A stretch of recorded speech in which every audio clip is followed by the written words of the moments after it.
Welcome to Personal Landscapes. I'm your host, Ryan Murdoch. You can find links for today's episode and other conversations on Books About Place at ryanmurdoch.com. Thomas Swick moved to Warsaw at the height of the Cold War.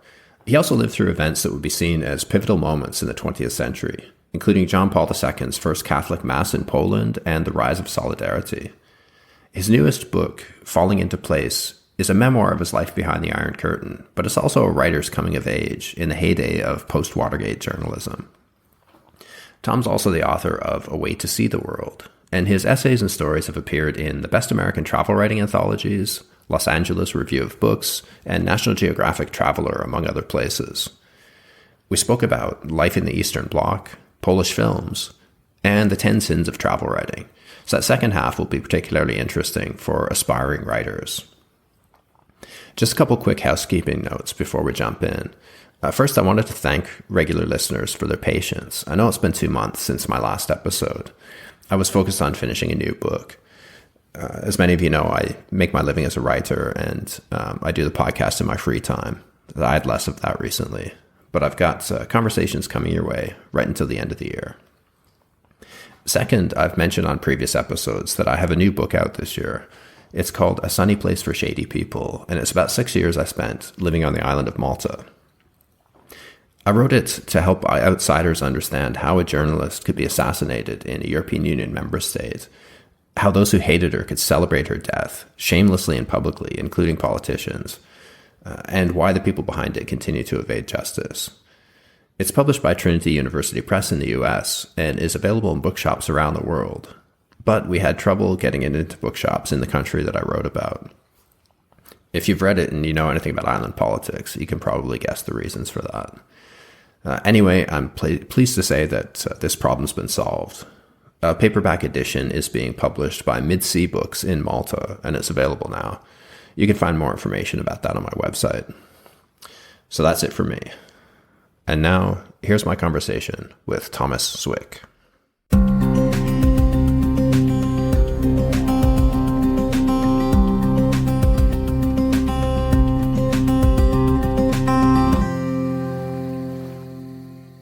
So I really enjoyed your descriptions of daily life behind the Iron Curtain. Poland couldn't have been a popular travel destination at the time, at least for Westerners. So how did you first end up there? Well, I met a Polish woman in London in 1976, and she came to the States for 10 months. And I was working as a journalist at the Trenton Times in my home state of New Jersey. And we fell in love during those 10 months. And she had to go back to Warsaw to continue her studies at the University of Warsaw. And I decided that I would leave the newspaper and go to Poland, follow her back. And, I was really deeply in love, and that was the main reason I went there. But at the same time, I really wanted to be a travel writer. It was 1976. Travel writing was just starting to take off. Paul Theroux had published The Great Railway Bazaar in 1975, I think. And I thought this would be a great opportunity because not many people had written about Poland. The only travel book I'd read was a book by V.S. Pritchett called Foreign Faces. And it's an account of his travels around Eastern Europe in the 1960s. And this book has great meaning for me because I actually bought it the day I met my future girlfriend / wife, now wife, in London. And it was the only book I bought because I didn't have a lot of money. And I wasn't that interested in Eastern Europe, but I was interested in travel writing, and I liked V.S. Pritchett as a writer. And I took it back to my hotel, and I started talking to the barmaid, who told me she was from Poland. And I showed her the book. I said, there's a chapter on Poland in here, and I lent it to her. So she'd have to see me again to give it back. So that book has really great significance for me. So that's why I went to Poland, because I fell in love with a Polish woman. And I also thought, this would be a great opportunity to see a part of the world not many people had written about. So what were your first impressions then of Warsaw? My first impressions of Warsaw, it was very, it was grim for me as a Westerner. I'd spent a year in France, so I knew something about European cities, European life, but Warsaw being behind the Iron Curtain was different. Um, you know, I got a job teaching English, and I taught 3 days a week, Mondays, Wednesdays, and Fridays, which meant on my free days I could just explore the city, which is what I always do when I first arrive in a city. I just wander the streets. And the thing I discovered in Poland, unlike America, in Warsaw, unlike American cities, there were no ethnic neighborhoods. When I traveled in the States, I'd always look for the Chinese, Chinatown or the Italian neighborhood. There's nothing like that in Poland. Everybody was Polish. Um, and there was no street life, really. People were, the streets were full of shoppers, but they were really determined. They were not, there was not a lot of, there's really no interaction between people on the streets or in the shops. The shop assistants were rather brusque, and it was a completely different world from what I was used to. So just the public world was a shock. Everything was a bit shoddy. Foreign correspondents always described Eastern Europe as gray. And it was true. And when you thought about, the overcast skies, the gray apartment blocks, even the clothing, the complexions, once winter came, people, didn't look very rosy. But when you got inside people's houses and apartments, you saw a completely different world. And there was a real disconnect for me between the private Poland and the public Poland. I want to dig into a couple of those things because they really interested me as well. You said that there are no neighborhoods to speak of in Warsaw. Instead, there were districts to which Warsavians attributed individual qualities, but it appeared to me mostly indistinguishable collections of drab apartment blocks. Yes. Walking around, I did notice things that were new to me. So even though it was, I didn't find much difference between particular neighborhoods, but downtown, you would notice things that were definitely different. And one of the first impressions I remember were the mannequins in the shop windows. I'd never seen such hideous looking mannequins before. They had this kind of straw-like hair, and the female mannequins were all wearing kind of boxy brown outfits. And then you look at the people on the street, the women, especially the young women, who, like Hania, had gone abroad for the summer, because Poles back then had more freedom to travel than most Eastern Europeans. So a lot of students would spend the summer working in Germany or France or England, working on their language, making money, buying new wardrobes, coming back to Warsaw. So the women were sometimes quite stylish. And I think the first article I wrote from Poland, I said Warsaw was the first city I'd seen where the women were more fashionable than the mannequins. And this told you something about the system. And as I said, the fact that women could travel and get abroad and see some of the rest of the world. Yeah, that surprises me that they were quite free to travel in the outside world, like outside the Eastern Bloc. Yeah, they had to apply for their passport. Nobody kept their passport at home. The government kept your passport, but if you wanted to go abroad, you applied for your passport. And Hanya always got it. She had an aunt living in London, and she went to London pretty much every summer as a student and got various jobs. And her English got really fluent. And a lot of Polish students did that. So you said it was a combination of a northern climate and the socialist system that meant that there was no street life to speak of, that created this distinction between the public one and the private one. Is that because people were more secretive in public? I understand how the climate would drive people indoors. It's quite similar here, I imagine, although not quite as cold in Berlin. But is that because of the people were more guarded in public than they were in private? They were, and they weren't. I mean, Poles were always amazed that once the food line started, which was more, I think, in the 1980s when I came back. There were long lines for food. Then people were always amazed at how frank people were in those lines, complaining and bitching and sharing their gripes about the system. But generally, people, if you didn't know people, if you hadn't had been introduced to people, you didn't really interact with them that much. We rarely saw our neighbors. We just never. We didn't know them. We didn't know who they were. And I had a feeling when I was living in Poland that everybody was against the government. And then after 89, when Poland got its independence back, it was revealed how many Poles had been informing on their neighbors and such, much more than had been anticipated, I think. So how would that compare to East Germany, for example? Not as bad. I don't think definitely not as bad as in East Germany. But I think there was definitely more of a not unanimous, but a greater majority of Poles were really opposed to the system and wanted to change. And but there were sympathizers and people who just who informed on their neighbors.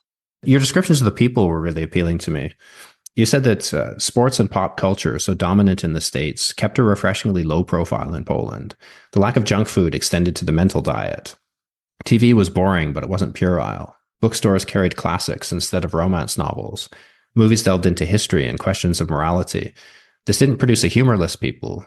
Because of the despised system, there was always a fresh crop of political jokes, but it made them impatient with or simply uninterested in the insignificant. Yes, I was really impressed. At school, that passage is about the teachers. It was inspired by teachers at my school. How well read Poles were. I think maybe just being cut off, as so many of them were, made them hunger for books from abroad. But they were incredibly well read.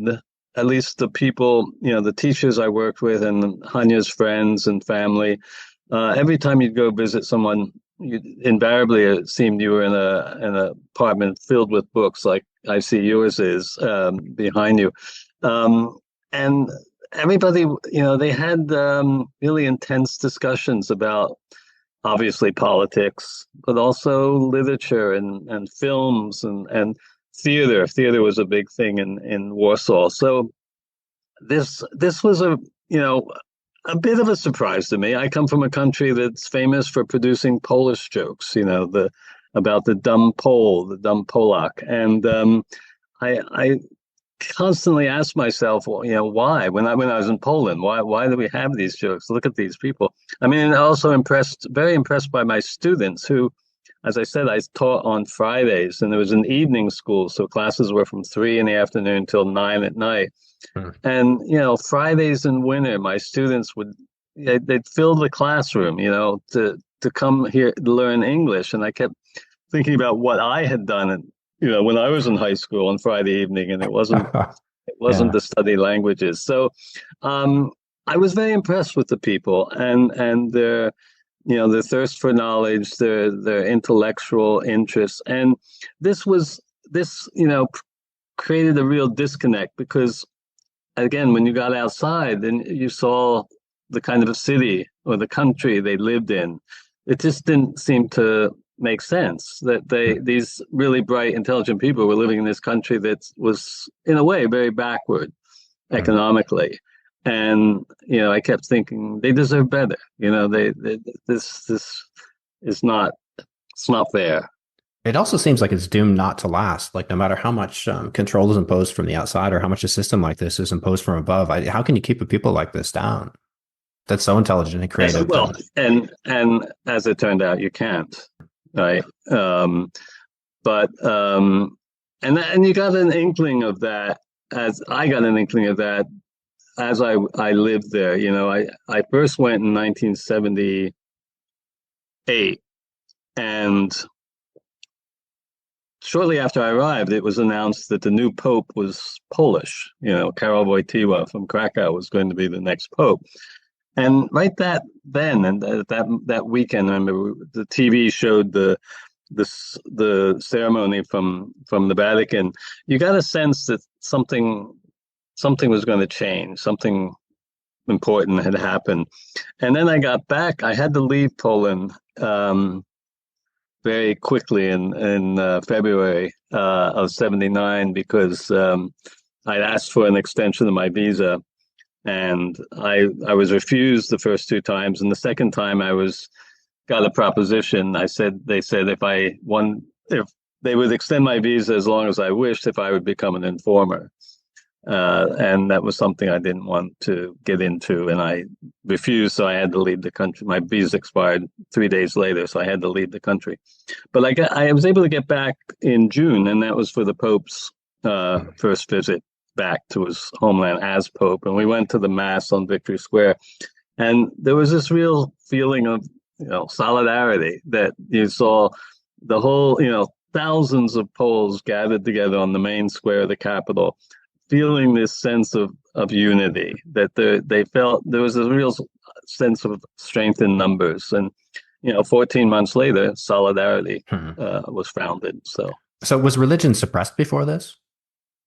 No, that was the church had incredible power in Poland, and not even the communist authorities could really squash it. And the churches were open and very active.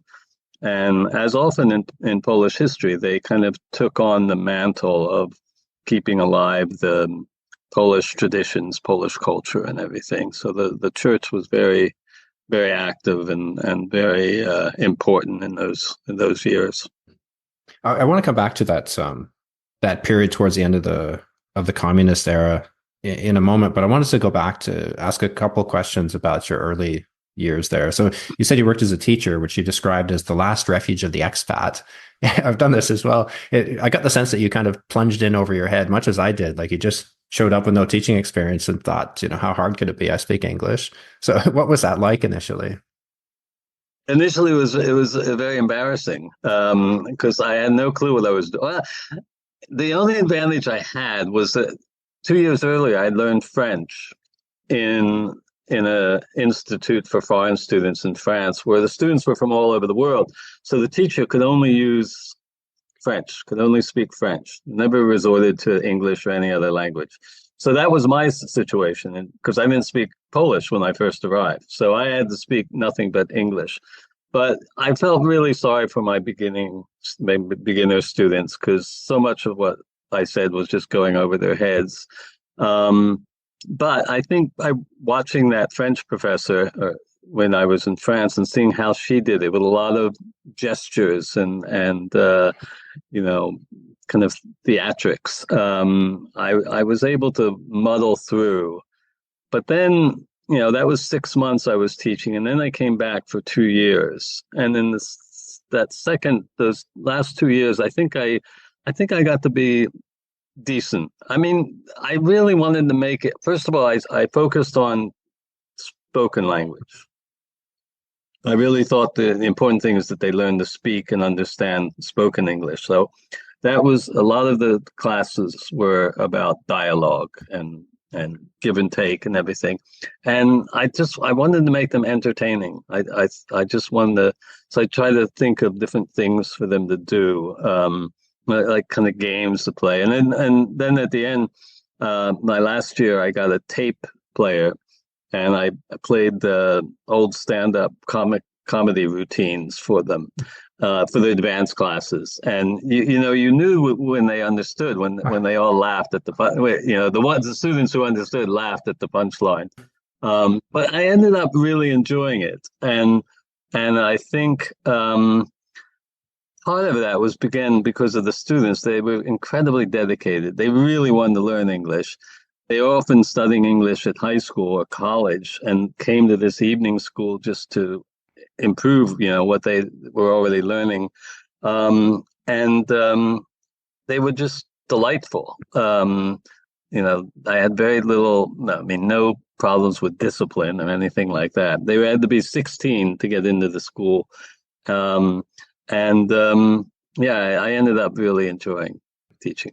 The thing about teaching is, if you've done it, there's a kind of instant gratification you get. When you see those faces light up with understanding about, with something, it's a really nice feeling. And later in the book, I contrast it with the instant gratification of teaching compared to the delayed rejection of writing. Oh, yeah. It's interesting too that you mentioned this French teacher. That I took Japanese as an elective at university, and that my Japanese teacher was like this too. For the first 3 or 4 classes, she didn't speak a word of English, and everybody was just kind of sort of shell shocked when she walked in and started gibbering at us. But I learned a lot from paying attention to that. So when I finally went to Japan and found this teaching job, I drew on that enormously. I was also much luckier than you probably, because the Japanese were so polite that nobody pointed out my inadequacy. Like, I find your Eastern Europeans always ask me about grammar, which I don't know these complex answers. I mean, my Japanese teaching, it was a conversation school in the western edge of Tokyo, so it was either teenagers sent by their parents who didn't really want to be there and weren't that impressed with us, and old ladies who wanted to talk about their grandchildren. So it was. I don't know if anybody made a lot of progress there, but yeah, it certainly gave some interesting insights into the culture. But so on the other side of it, you talked about trying to pick up some Polish. It sounds like a fiendishly difficult language to learn. Like you said, words change depending on how they're used in a sentence. Yeah, it's like Latin. If you've ever studied Latin, it's an inflected language. So you have cases. You have genitive case, nominative case, and instrumental case. So yeah, words change. The example I give in the book is the Polish word for dog is pies. But if you say you have a dog, it's psa. And if you give your dog a bone, it's psem. No, if you walk with your dog, it's psem. If you give your dog a bone, it's psu. And then the adjectives will change too. And then if it's plural, if you have 2 dogs, it's even that changes. So it's not just learning new vocabulary, it's learning new vocabulary times 5 or something, or 6, because these words change all the time. And I started studying just the endings, in these different cases, and then I just gave that up. And I just listened to sentences that are said, that you hear repeatedly, and then you get used to how those endings are in those kinds of sentences, and you just eventually, if you have to really be dedicated. And that's something else I point out in the book. When I first started Polish, I was really complaining about it. I mean, come on, this is just ridiculous, this grammar. And then I got the second time around, I just tried to embrace it, and just say, oh, it's kind of nice, the way you walk down the street to the biblioteki, but then you sit quietly in the bibliotece. The ending changes. So you just have to, I think, to learn any language, you really have to just accept it for what it is and try to love it. So did you come to any level of fluency with it? Can you speak? I did. Can you get by? I do. I can still, when I left after 2.5 years, my Polish was really pretty good. In fact, my kind of swan song was to walk on this pilgrimage, a 9-day pilgrimage from Warsaw to Częstochowa in August of 1982. And I did that without my wife. And it was the first time I really made my way in Poland by myself in Polish. And that was a really memorable experience. And then, for months after, even coming home, my Polish remained pretty good, but it's really dropped off. Because my wife, as I said, when I met her English was fluent. So English has always been our language. And we don't speak Polish unless we're with Polish friends. And we don't have that many Polish friends here in Florida. So, but when I go back, we were back for a month this summer. And it slowly comes back, at least some of it. Polish film comes up a lot in your book. So what is it you like about Polish film? And could you recommend a couple for listeners? Yeah, well, when I was starting to really get into Polish culture, what I liked about it is it enlightened me about Polish culture. and most of Polish um, culture, especially the literature, is very focused on Poland. You know, I found it very difficult before I went to Poland to read Polish literature and translation because I didn't know, there's so many references to the history and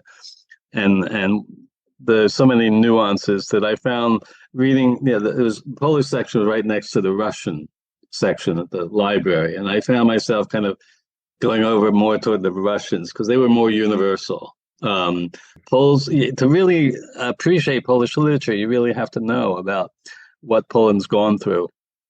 And that's to some extent true with the films, but not as, I don't think, not as completely.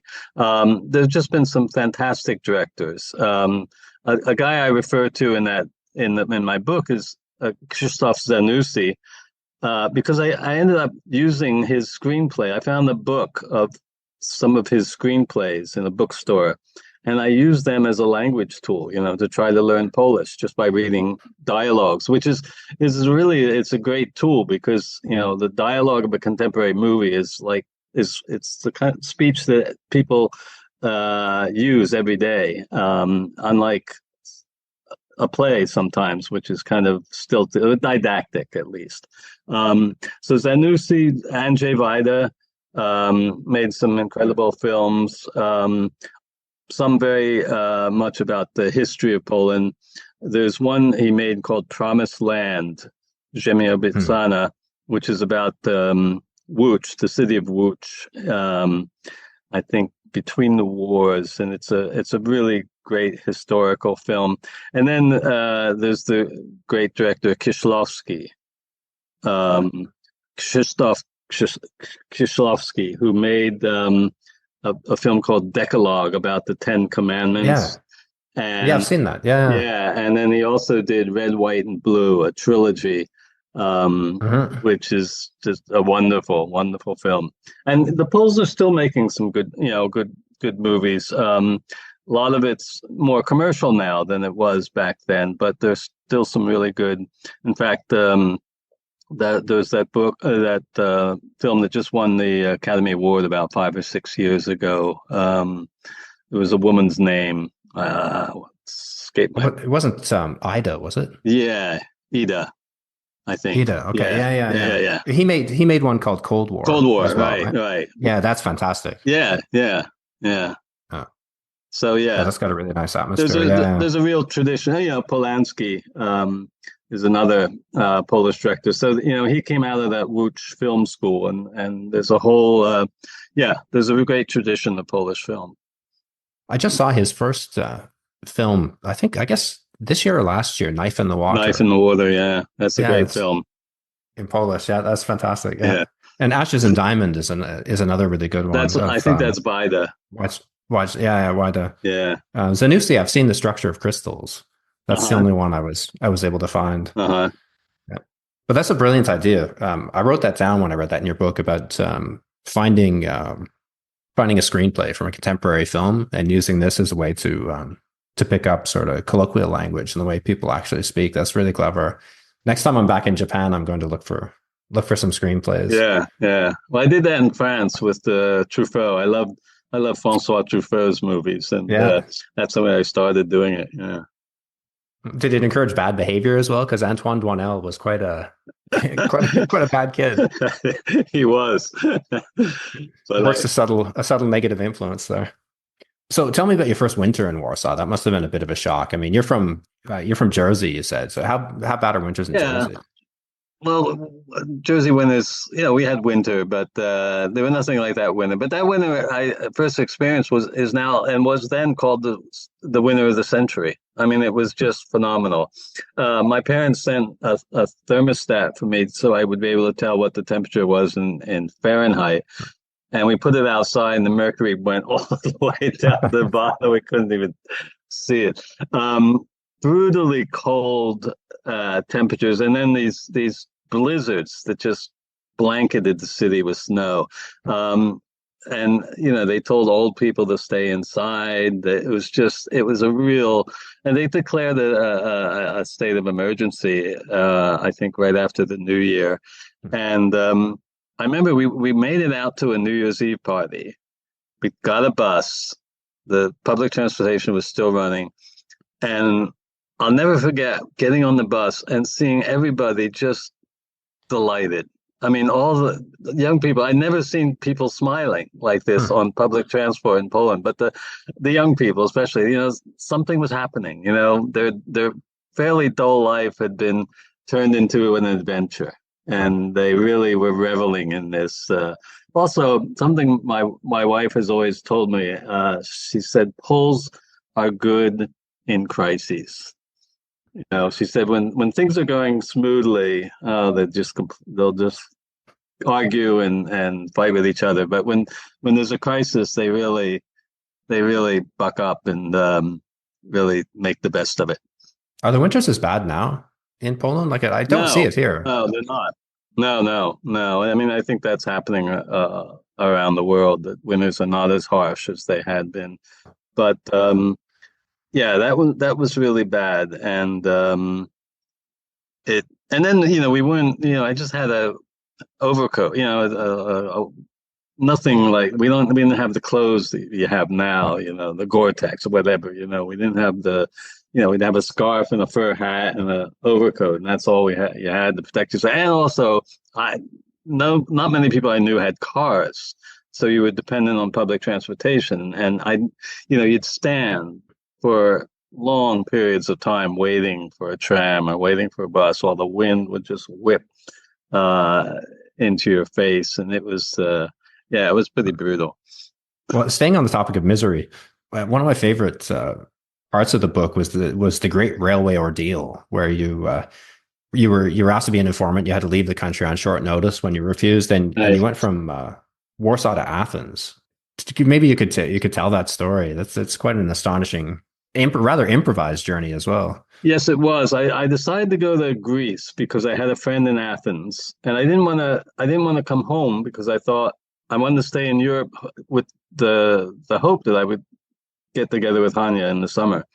So I wanted to stay in Europe, and I had a friend in Athens. So I took an overnight train from Warsaw to Budapest, and explored the city, and then got an overnight train to Bucharest, and then got another overnight train to Sofia, and then an overnight train to Athens. And except for the first train, I never had a couchette or any sleeping arrangement. I sat sleeping, I slept sitting up in cold compartments with these, passengers from Hungary and Romania and Bulgaria.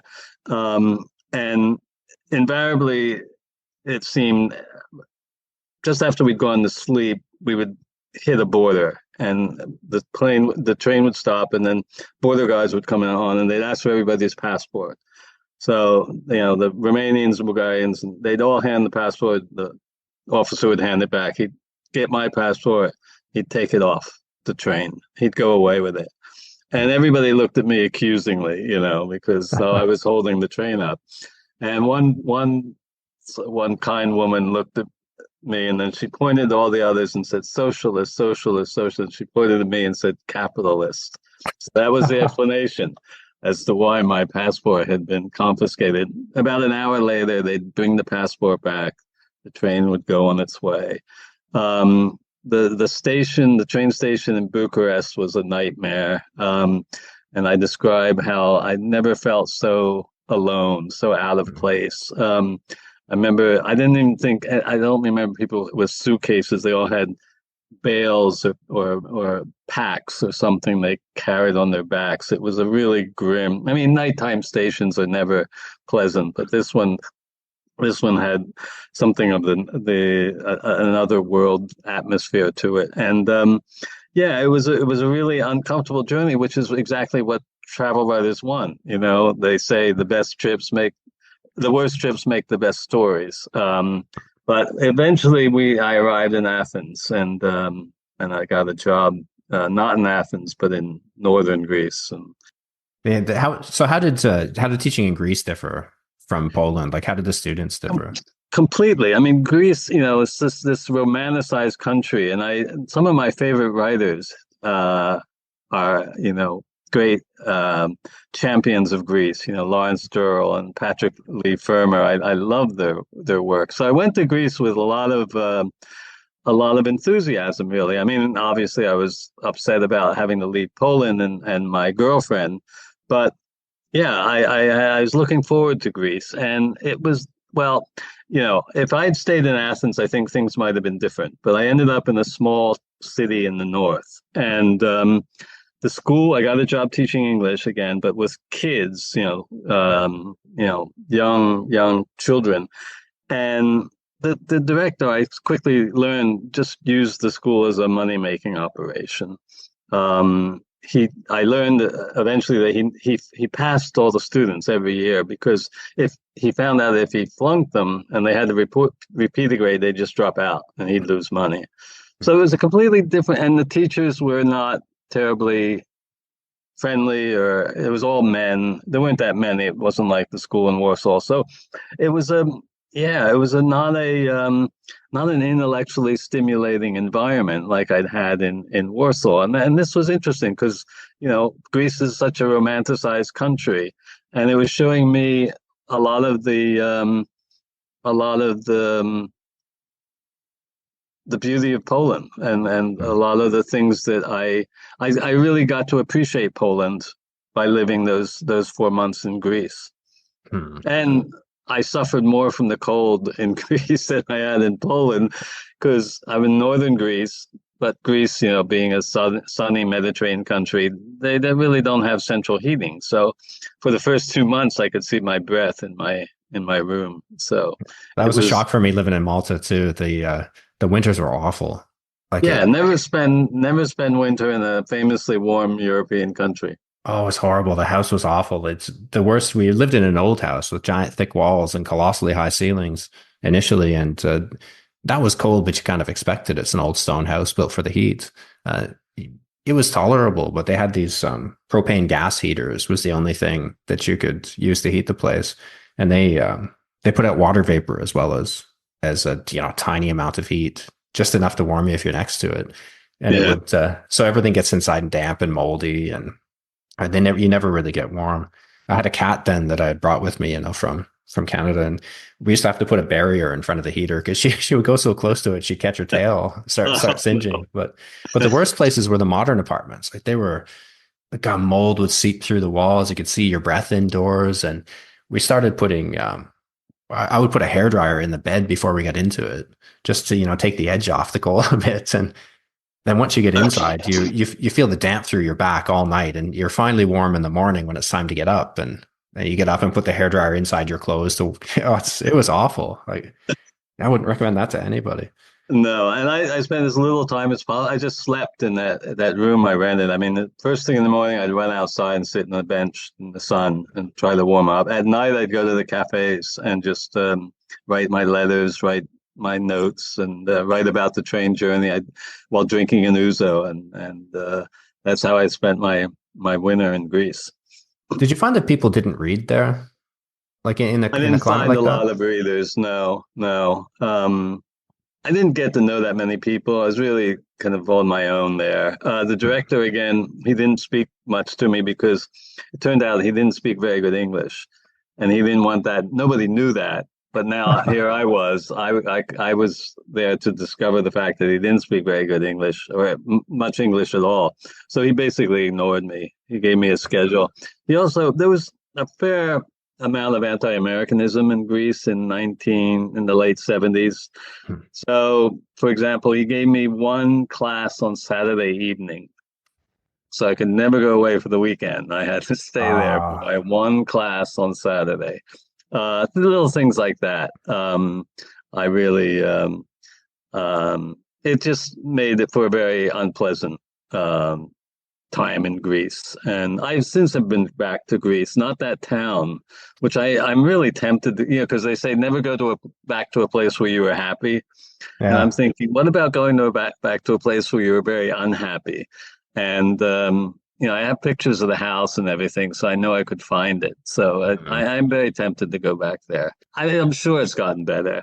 I mean, when I was there were no women in the cafes. That just was Mm. not allowed. It was just men in the cafes. It was it made me, I mean, Poland was back then, behind the Iron Curtain, supposedly a very backward place, but it made me see how progressive Poland was. Um, and I really felt that when I went back in that June. I didn't feel I was back behind the Iron Curtain. I felt I was back in a real Western country, Wow. and this part of Greece didn't seem that Western to me. Hmm. I also found it interesting too. You said my time in the two countries had revealed an irreconcilable conflict in my nature. I'm attracted to southern climates and northern mentalities. That made me think of Durrell's Spirit of Place, and how each person has their own kind of personal landscape where that resonates Mm, with them. And but it's more complicated than that. Like I learned in Malta too that it's possible to fall in love with a landscape, but to be unable to work there. Like I love the Mediterranean landscape, the olive trees, the rugged yeah, coastlines, and the food, yeah, olive oil rather than heavy kind of butter and cream in the north. right. But I couldn't work there. Like my brain just didn't work in that kind of climate. Whereas in Berlin, or when I lived in on the edge of Tokyo, I found it very easy to work in a climate like that. So it's interesting that your travels revealed something about that as well. I think you're very similar to me then. Yeah. I think you're attracted to the southern climates and northern mentalities. And it's funny, in a way, I've kind of found that in South Florida, because Oh. South Florida is a subtropical climate, but there are a lot of people here from the north, from New England, New York, New Jersey. So they bring that mentality here, and it's a really unique situation. I think Israel might be like that too. Yeah. We have a lot of Jews who came from Eastern Europe and Russia, living in this very kind of uh, warm and palm studded landscape. Hmm. That's not the impression I would have of Florida. I mean, I've been there several times, but we just think of it as a place where we farm off all the Canadian old people. They just go down there Well, to golf their and final years away. we have the Canadians too. I didn't mention them. Yeah, they come right very close to Fort Lauderdale. There's a town called Hollywood, or Hollywood as they call it, and it's full of French Canadians. They even have their own newspaper. Um, but yeah, they're here too. And then of course there's the Central American, South American, Caribbean influence. So it's a real mixed Hmm. bag here. That's pretty Yeah. interesting. So it also struck me about your journey that your railway journey. This is not something that people would do nowadays. Like now, if you made such a journey like that, you would go because you had a job lined up online on Dave's ESL Cafe or something if it still exists, and you would know exactly when the trains were going. You'd book your ticket ahead of time. It would all be captured on your phone, but people just don't. We don't make those kind of improvised journeys anymore, and I think we lose something in that. There's so much in this book that we don't do anymore. I mean, just the way I met my wife, carrying a book, a real book, and showing her the chapter on Poland. Yeah, the impromptu train journey. I mean, there are a fair number of train journeys in the book. Also, transatlantic crossings on ocean liners. Yeah. I write about that. I came back from Poland on Stefan Batory, and yeah, I mean, what I what I like about the book is it does capture this kind of vanished world. Another thing, I think most writers now, young people who want to be writers, don't go. Well, some do, but I think generally don't go off, looking for kind of foreign adventures the way they used to, or the way I did. They tend to enroll in MFA programs. Hmm. Um, and MFA programs were not that common back in the mid 70s when this book begins. In fact, the book begins with my time at the newspaper, the Trenton Times, and that's basically how a lot of writers would begin their careers. And that was a continuing. That's how Hemingway started writing for newspapers, and a number of the people I worked with in Trenton went on to write books. So that's how we kind of learn the trade, so to speak, back then, working in newspapers, sometimes going off for foreign experience and getting things to write about, getting material. That's definitely how I started traveling as well. It just, I needed a subject. And I just didn't see anything around my hometown that was interesting to me. I guess because you're so surrounded by, say, you're like the fish in the aquarium that you can't see the water around you. I had to go someplace else just to make things stand out and give me something to write about. But have any great travel writers come out of an MFA program? Can you think of anybody? I'm thinking, did Tom Bissell? Do you know Tom No, I don't know. Bissell? I know the name. I don't know him. He may have. I'm not sure. He's really good. He wrote a fantastic book about traveling to Vietnam with his father, who was a Vietnam Oh, vet, okay. and I really highly recommend that. But I'm not sure of his background. Um, and now these days, when MFA programs are proliferating,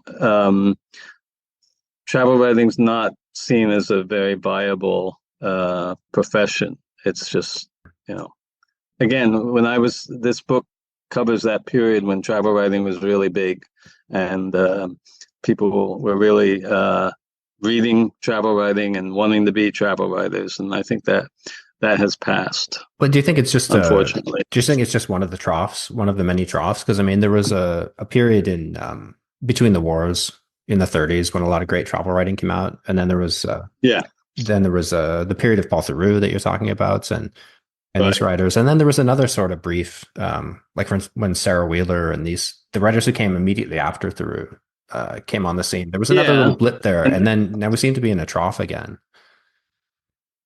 yeah, I think of that blip that you're talking about as just a continuation. Theroux and Chatwin came on the scene in the mid Hmm. 70s, and then it lasted. That travel writing kind of craze lasted through the 80s, and I think that includes Sarah Hmm. Wheeler's work and Granta magazine, publishing all those travel writers, special travel editions. And then with the 90s, I think it started to fall off. And then after 9/11, I think it really fell off. And then I think memoir became Yeah. much more popular. Yeah. Yeah. Yeah. So, what do you think is the future of the genre? Ugh. I mean, the internet seems to have killed off quite a Well, lot, but at the same time, everybody just goes to the same places. yeah, but and I mean, everybody says I think Granta did an issue a couple years ago on what's, Yeah. Yeah. you I saw know, that. with their travel writing, and everybody seemed to agree that it's going to continue. It can't not continue. I mean, it's just, just human curiosity makes us want to travel and learn about other places. But I've noted the trend I've noticed. One is that there's a lot more nature writing, Mm. which is I think of as kind of a subgenre of travel writing. Um, that seems to be quite popular. People like Robert Yeah. McFarlane, his books that really kind of focus on like a small area, sometimes an area very close to home, and that seems to be the trend a trend in travel writing now, to kind of really, it's kind of micro manage these places and kind of look at places really close to home, and yeah, do it, without the big grand journeys. But two thoughts on where it's headed. Like on the one hand, the internet hasn't done it any favors, but at the same time, it actually might. It might be the best thing because it's so hard to find anything useful on Google right now. Like if you're trying to research a trip, it just all kinds of garbage comes up, and now AI generated garbage just proliferates for pages. It used to be if Yeah, you came up with an interesting search term or something, about 10 pages in, you could find these places that seemed intriguing and follow a thread, but now it's hopeless. Like it's all paid ads, TripAdvisor, all this garbage comes up. So I've given up completely on trying to research trips with anything online. I go back to old books, really.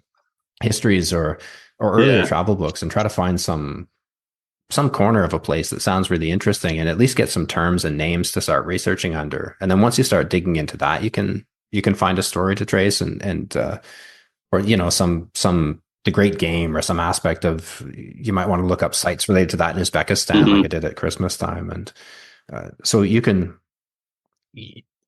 it's kind of shuffled people into the same places like guidebooks sometimes used to, where you get the backpackers carrying around the Lonely Planet, referring to it as the Bible, and every place that's listed in Yeah. the beginnings of those sections, or that's where everybody's going to be. So you could use it in reverse and just look at the map and look at the places they don't write about and go there instead, and you could usually find something. But Yeah. so maybe the internet will kill it off by just listically making everything a listicle, and making everything like, where the Instagrammers all are in the same place everybody else is. So it might just kind of Yeah. funnel the herd in one direction. And the other thing that occurred to me too, I'm reading a book by Richard Grant right now, and it's a book about a journey down a river in Africa, in Tanzania, and he said something about he thought he was going to experience this interesting landscape, and the places that Richard Burton had wandered through, and he was expecting to write about this, but it was actually the cities,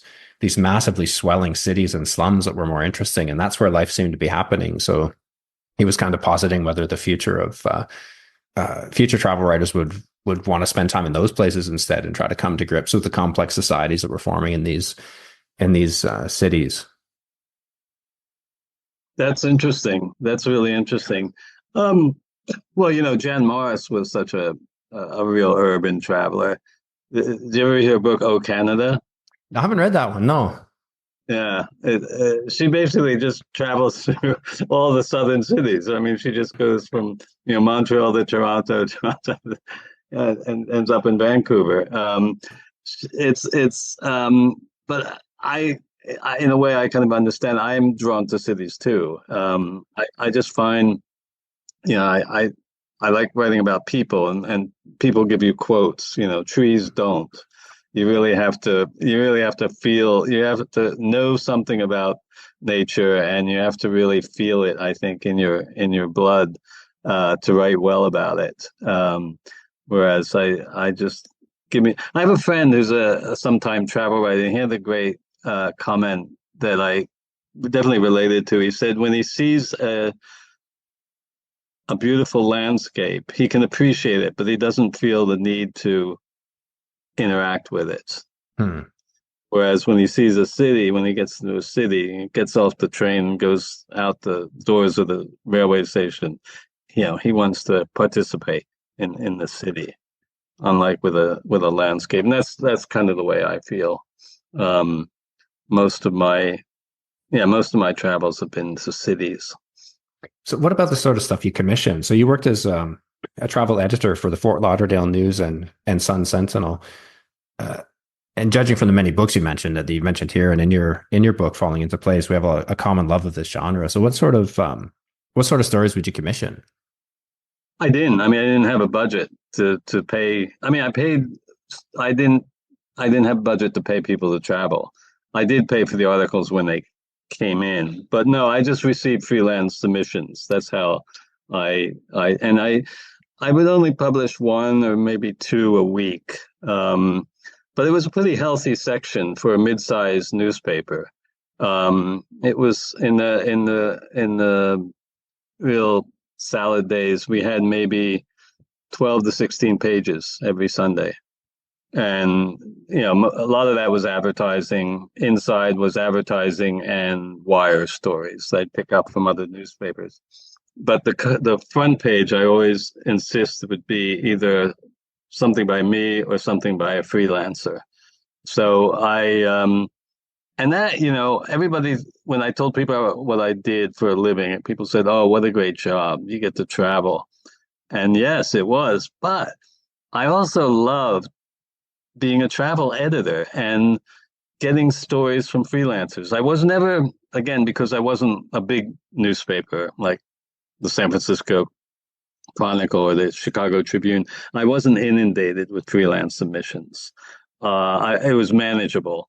And I just loved, even at the end, I just loved, well, at the end they would come by email, but I loved just opening up envelope and just getting a story and reading it and hoping, this would be something really good. And luckily, at most newspapers, the travel section is extremely low priority. The editor really doesn't pay much attention. So I was pretty much allowed to do what I wanted with the travel section. And I really did want to make it I hate to say literary, but an armchair, a section that people could sit down and read on a Sunday and just kind of be transported to another place. My goal was always that I wanted everybody who picked up the Sunday paper to read the travel section, whether they were traveling or not, just because there'd be good stories. And I had some steady freelancers who were really, really good writers. A woman named Pamela Petro. Do you know that name? No. She published a memoir, I think last year, called Long Field. And it's about many things, but it's basically it's about her longtime love affair with Wales, the country of Wales. She's learned Welsh, and she goes there every year, and it's just a brilliant book. And she was freelancing. Well, she used to freelance for the New York Times travel section as well as my section, but I just love getting stories from Pam. She did a book. One of her first books was about traveling around the world speaking Welsh, where she traveled the Welsh-speaking community. She actually went to Japan and found the Welsh-speaking community, Patagonia, of course. Yeah. And it's called Travels in an Old Tongue, the book that was eventually published. But anytime Pam would send me a travel story, I knew I would publish it. But that was a great part of the job, just finding writers. And often they weren't necessarily, a lot of the so-called professional travel writers who kind of, they went on 3 trips and they came back and they just kind of whipped out these articles. I didn't publish them, and I think some of them were surprised because they were having success with other newspapers, but not with the Sun Sentinel. What's the Sun Sentinel? But it was great. It was a wonderful job. So what stood out for you in the stories that you received? Like what would make something catch your eye? Well, first of all, the writing, the main thing, just writing with a real distinctive voice.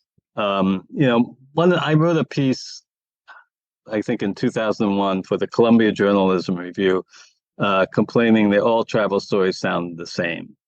And there is a kind of, there was a kind of model travel story. And I think, back then the New York Times travel section was to blame for this, because they didn't have a very good section, and they just run these kind of generic articles. Usually the writer and his or her companion would go to a place, and then it would end with them vowing to return someday because it was, they had such a wonderful time. So I wanted to get away from that. I always looked for definitely a distinctive voice. I love humor. I think travel is one of the funniest things we do. You leave a place where you know how everything works, and you go somewhere where you don't have a clue. In the old days, you didn't even know how to work the telephones, and then the misunderstandings. And I think, we all know when people come back from their trips, they tell you these funny stories. But nobody back then, nobody wrote them in their articles, and that always surprised me. That because sometimes the funny stories are also revealing of the place. So I always look for humor, dialogue. I love dialogue in travel stories. Very, very rarely would I get dialogue, and I mentioned in this, and people. So somebody sent me a story about Sao Paulo, Brazil, and said, I don't know, city of 18 million people, but he didn't introduce us to a single one of them. And I think I said that in the history of writing about Africa, more has been written about the animals in travel writing. More has been written about the animals than about the people. So those are the things. I actually came up with a list of my 10 sins of travel writing. Yeah, I was going to ask you about that, actually. Yeah. So could you give us a couple of them? Well, I did. I mean, they all sound the same. There's no sense of humor. They ignore the people. They don't have dialogue. They don't give us insight into the place. You were talking about the internet, and it seems like what people are really interested in now is information because there's so many people traveling. They want to know, where to stay, where to eat, all the kind of logistical information. And to me, it's more important to get insight into a place. As you said, to read history books or travel books about a place. The older, the better sometimes.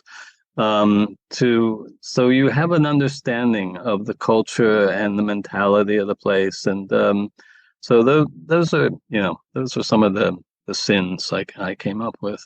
Yeah, a good travel book or something that lasts is it should kind of predict where a place is going to go. Like reading that, you should get a sense of something happens 10 years later, and that doesn't surprise me because you've traveled in that region or read something really insightful about it, and it fits the pattern. It's Right, right. like Thoreau said this about traveling in China, a book written about China, at the time he was there, she shouldn't have been surprised, or before that, she shouldn't have been surprised about Tiananmen Square, for example. You could Well, he feel claimed he predicted it, didn't I don't know if he claimed he predicted it, but he said you should. In speaking to these students and noticing the general swelling of unrest, in the he? Yeah. atmosphere, yeah.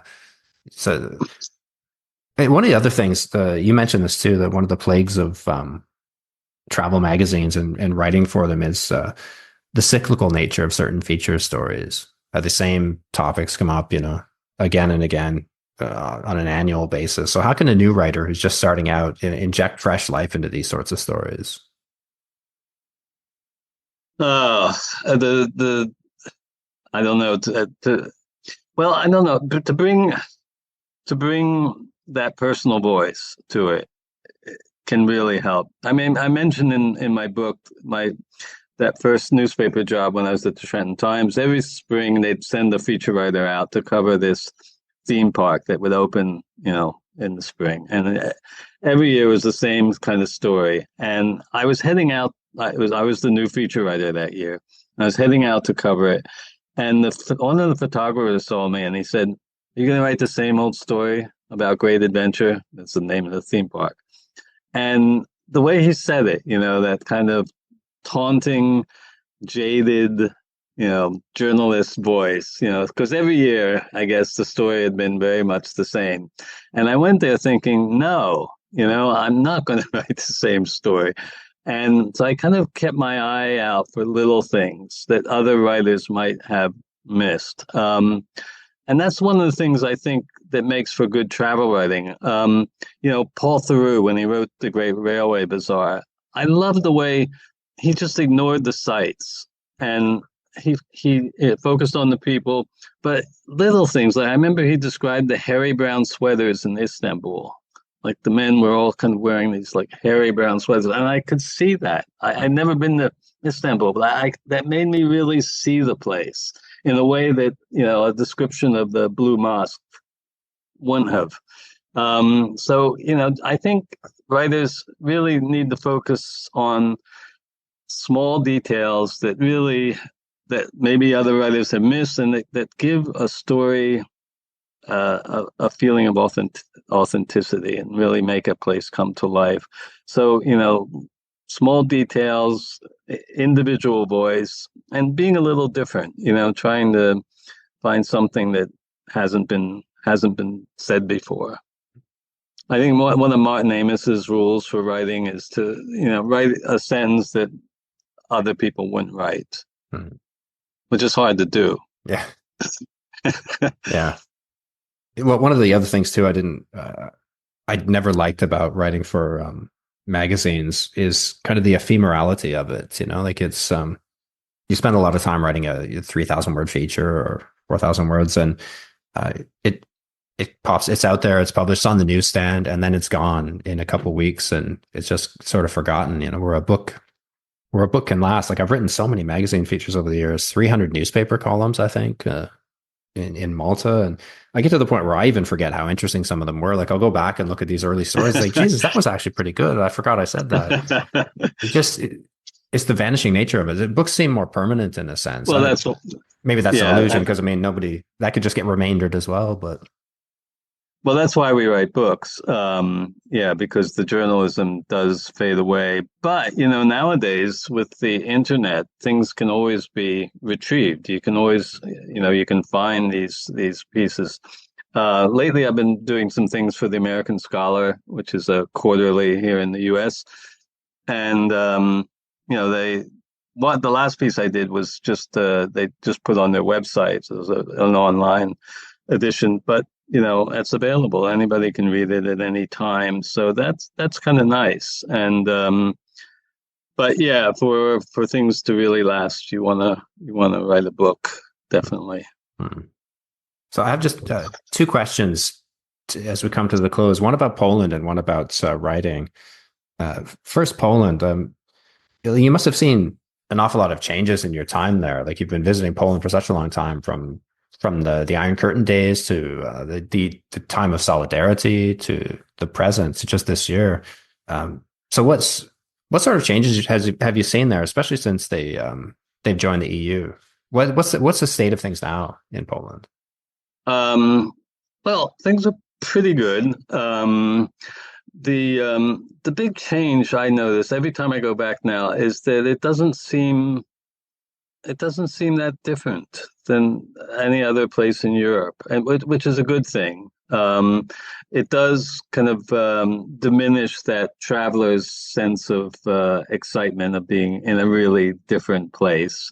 But it's great. It's great for Poles. I go there now, and it just, Warsaw is just like any, not just like any, but it feels like it's a vibrant European capital. It's not Eastern European anymore. And in the cities, at least, there's a real sense of prosperity. And Warsaw's become a very attractive city. It wasn't when I was there, and it's I have a real affection for the city. Though the history, the Poles have such a deep sense of history. And I was at a dinner party this past July in Warsaw, and it was right before the 80th anniversary of the Warsaw Uprising, which was August 1st, and people were kind of getting ready for that. And somebody said, you walk through Warsaw and you're aware of all the graves. They're underfoot. And one man said, Warsaw is just one big grave. Hmm.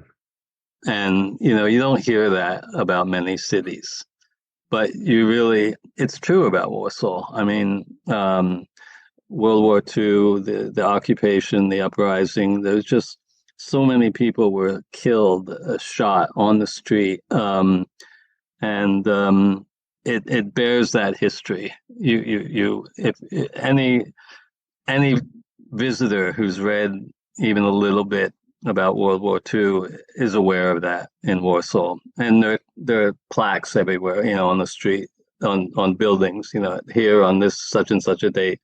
So, this number of people were shot by Nazis. So that definitely makes Warsaw unique.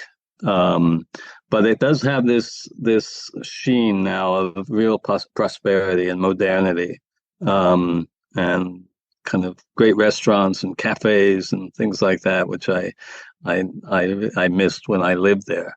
So yeah, I think Poland's doing quite well. There's definitely concern about what's happening in Ukraine. There's a lot of unease. Poland has a unpleasant history with Russia as a neighbor, and again, that's not something that everybody is keenly aware of. All Poles are keenly aware of. It really feels like the future of Europe is shifting east. I mean, there's a real feeling of stagnancy in Germany, and so much of Western Europe seems to be in trouble or just kind of falling apart. Everything here, I mean, everything always fell apart in Berlin, I think, but just I have a feeling here that they just don't know where they're headed, and the economy continues to go downwards, and the plans for fixing things are destined to make it a lot worse. So it feels tired in a sense. And I feel in the Eastern European countries a rising sense of energy and Yeah, I prosperity. agree. I definitely in Poland you feel that. Yeah, yeah. It'd be interesting to see what happens. So finally, my last question. As a writer and editor and deep reader of this genre, what do you think makes a travel book last? The writing is one of the things. There's a book that I just keep going back to again and again, and that's A Time of Gifts by Patrick Leigh Fermor.